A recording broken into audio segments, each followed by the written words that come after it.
Shalom saudari yang kekasih, pada saat ini kita bertemu kembali untuk season kedua mengenai pembahasan mengenai ilmu susuk. Pada season pertama kita telah membahas ilmu susuk, yaitu mengenai susuk hidup.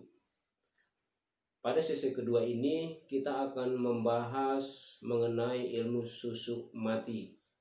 Sekedar ringkasan, susuk hidup adalah susu atau ilmu yang ditanam dalam diri seseorang.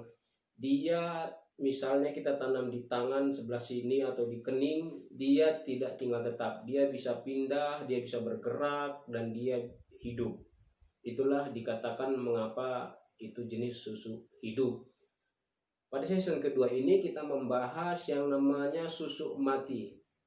Berlawanan dari susu yang hidup, susu mati kalau ditaruh di tangan, ditanam di sini, maka ilmu itu tetap tidak bergerak dan tetap ada di sini. Perbedaannya hanya sedikit. Kalau susu hidup, dia mempunyai kelebihan dibanding susu yang mati. Saya ambil contoh. Misalnya seseorang pasang susu untuk supaya bisa berkelahi dengan cukup kuat. Apabila susu hidup kita tanam di sini atau di sebelah sini, maka dia bisa bergerak kemana saja, sementara susu mati dia tetap ada di sini.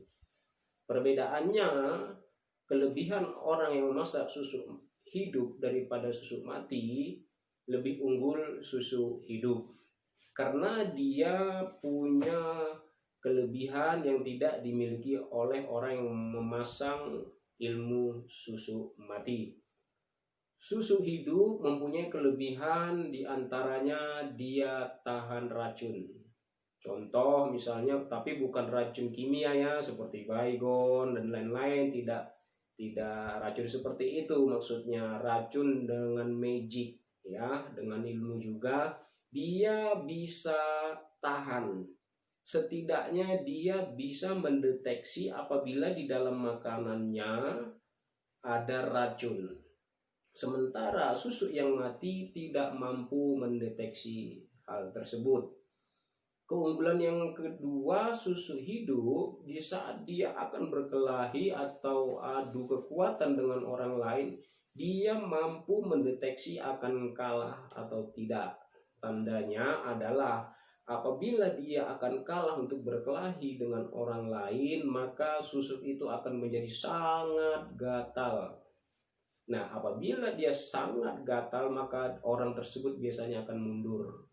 Artinya orang tersebut tidak bisa dikalahkan. Sementara susu yang mati tidak mampu mendeteksi hal tersebut. Jadi kalau susu mati, dia pegang susu mati, duel ya duel saja. Mau kalah, dia nggak tahu bakal kalah, tetapi susu hidup bisa mengetahui hal tersebut. Dan yang ketiga yang membedakannya adalah saat kematian. Saat seseorang yang pegang susu hidup meninggal, maka apabila susu tersebut belum sempat dikeluarkan, seandainya dia menjadi mayat dan badannya busuk, ini kulit masih tetap bergerak sekalipun sudah busuk.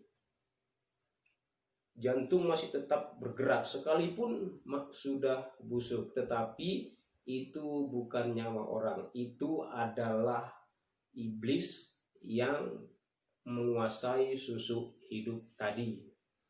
Kalau susu mati, dia tidak. Kalau dia busuk, ya sudah busuk. Nah, itulah beberapa perbedaan susu mati dan susu hidup. Tetapi yang penting di sini, karena kita adalah manusia dan Tuhan tidak menghendaki kita binasa, itu sebabnya Tuhan telah mengutus Yesus untuk menebus kita supaya kita jangan binasa. Tuhan menghendaki kita selamat. Seseorang yang pasang susu dan tidak bertobat, artinya waktu dia mati, dia adalah kepunyaan iblis. Dia milik iblis. Dia terputus dengan Tuhan. Jadi saat orang yang pegang susu meninggal, pastilah dia akan ke neraka. Tidak ada alternatif lain. Tidak bisa lagi kita doakan supaya dia masuk surga. Karena doa tidak berlaku bagi orang yang sudah mati. Itulah yang ingin saya sampaikan kepada saudara yang masih pegang susu. Mungkin Anda kuat saat pegang susu. Mungkin Anda akan kelihatan cantik pakai susu. Mungkin tidak ada kerut di dalam diri Anda saat pegang susu. Tetapi saya mengingatkan keselamatan jiwa Anda ada hal yang terpenting. Sekalipun Anda kuat, sekalipun Anda kaya, sekalipun Anda ditakuti, bahkan Anda sangat cantik menurut pandangan orang. Tetapi jika jiwa Anda tidak selamat, maka penyesalan akan terjadi atas diri Anda. Tuhan menghendaki tubuh Anda ini, tubuh kita ini, tidak diisi oleh roh-roh iblis. Dia mau tubuh Anda, tubuh saya didiami oleh rohnya, agar jiwa kita dapat bersekutu kepada Tuhan. Seperti ada dikatakan bahwa jika Roh Kudus turun atas kamu, maka roh itu akan bersaksi bahwa kita adalah anak-anak Allah. Kita bukan milik iblis sejak Yesus mati disalibkan. Jadi alangkah malangnya saudara, demi kekuatan duniawi, demi harta duniawi, demi supaya kelihatan cantik, Anda tanam susuk di bagi tubuh saudara. Saya juga dulu pasang susuk saya dulu ini. Selain susu yang lain, ini adalah susu andalan saya. Saya masang banyak susuk kepada orang lain, tetapi ini tidak pernah saya pasang kepada orang lain. Karena apa? Intinya seorang guru harus lebih sakti daripada murid. Dan ini dapat mengalahkan segala susuk lain yang saya pasang. Itu sebabnya ini dulu tidak saya pasang kepada orang yang meminta susuk. Waktu saya bertobat, ini keluar. Saya dulu pasang di pundak. Di leher ini di bawah, saya pasang di situ.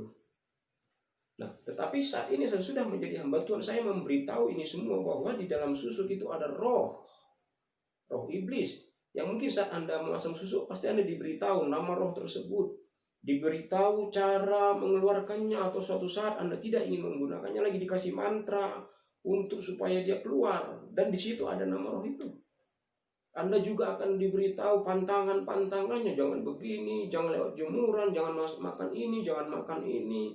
Jangan mengunjungi orang mati, jangan sentuh mayat. Mungkin Anda diajarkan seperti itu semua. Dan menjadi persoalan saat Anda mati, Anda belum bertobat, maka binasalah Anda. Susuk Anda, kekuatan Anda, kecantikan Anda, kehebatan Anda tidak berlaku di hadapan Tuhan. Anda mati kekal, Anda binasa, Anda di dalam neraka, dan itu adalah jaminan pasti ke neraka. Karena apa? Anda memakai matrai atau tanda iblis di dalam jiwa Anda. Itu yang saya beritakan. Kematian kekal itu yang saya ingin beritahu kepada Anda. Saya sudah menjalani terlebih dahulu. Sudah banyak orang yang pasang susuk terlebih dahulu, termasuk saya. Orang bilang tidak mungkin dia bertobat. Tetapi saya bertobat. Itu yang ingin saya sampaikan kepada saudara. Bahwa setiap susuk itu ada roh, dan roh itu mengikat Anda, mengikat jiwa Anda.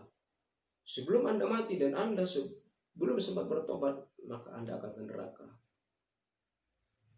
Kesempatan masih ada. Saat Anda saat ini menyadari bahwa Anda punya susuk, datangi hamba Tuhan. Jumpai pendeta Anda, akui itu semua. Dan pendeta Anda akan membimbing Anda untuk melepaskan kuasa gelap tersebut sehingga jiwa Anda diselamatkan. Karena orang yang selamat harus mengaku bahwa Yesus Kristus adalah Tuhan dan percaya di dalam hatinya bahwa Dia telah bangkit dari antara orang mati. Perlu pengakuan saudara, maka Anda selamat. Perlu pengakuan saudara bahwa Anda bertobat, maka Anda akan selamat. Sesudah itu Anda akan dibaptis Dan jika kemurahan Tuhan tetap terjadi, maka karunia Roh Kudus akan dicurahkan kepada diri Anda.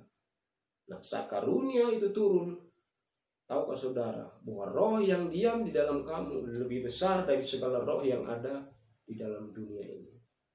Maka apapun itu, susuk yang ada di dalam diri saudara akan musnah. Gak usah pikirkan apakah dia akan keluar. Gak usah pikirkan apakah dia akan binasa atau hilang. Itu bukan urusan Anda. Yang menjadi urusan Anda adalah akui dosa Anda dengan mengakulah Yesus Kristus Tuhan. Dan percaya dalam hatimu bahwa dia telah bangkit dari antara orang mati. Maka engkau akan selamat. Tetapi jika dalam kematian engkau belum bertobat, ada di dalam Wahyu 14 ayat 11 berkata demikian, maka asap api yang menyiksa mereka itu naik ke atas sampai selama-lamanya. Dan siang malam mereka tidak henti-hentinya disiksa, yaitu mereka yang menyembah binatang serta patungnya itu. Dan ingat, barang siapa yang telah menerima namanya. Anda telah menerima nama iblis lewat susuk yang Anda pakai, dimanapun Anda pasang. Dan itu yang membuat Anda binasa, yaitu Anda telah menerima namanya. Maka bertobat, mulai hari ini bertobat. Akui itu semua di hadapan Tuhan dan percaya Anda akan selamat. Hubungi pendeta Anda, hubungi hamba-hamba Tuhan. Mereka akan membimbing Anda untuk melepaskan semuanya itu. Saya rasa ini yang akan saya sampaikan dan telah saya beritakan kepada Anda. Kiranya ini menjadi perhatian bagi Anda, bagaimana sesungguhnya apa yang lebih utama, hidup masa sekarang dan seluruh dunia ini, atau hidup yang akan datang. Ingat, setiap Anda memakai susu, Anda tidak akan tenang, Anda akan gelisah, Anda akan takut mati. Ingat satu hal lagi, sifat susu adalah apabila Anda sudah mulai mendekati ajal, susuk tadi akan sangat gelisah sebab dia tidak mau tetap berada di tubuh orang yang akan meninggal. Dan artinya bahwa jika ajal Anda sudah dekat, itu bisa 3 tahun sebelum, paling dekat 40 hari sebelum kematian, biasanya susuk sudah bisa mendeteksi kematian Anda. Dan dia akan sangat gelisah di dalam diri Anda. Maka sejak itu tidak ada ketenangan dalam hati Anda, tidak ada damai sejahtera di hati Anda. Anda akan gelisah, Anda akan takut, tidak tahu sebabnya, bahkan Anda tidak bisa tidur. Karena apa? Karena ada roh iblis di dalam diri Anda melalui susuk itu. Sebab Anda telah menerima namanya di dalam diri Anda. Dan ingat, Anda tidak akan selamat. Untuk itu, saya telah beritahukan kabar baik ini kepada Anda. Segera datang kepada Tuhan. Akui dia bahwa Yesus adalah Tuhan dengan mulut Anda. Dan percaya dalam hati Anda bahwa dia telah bangkit. Baptislah diri Anda. Maka Anda akan diselamatkan.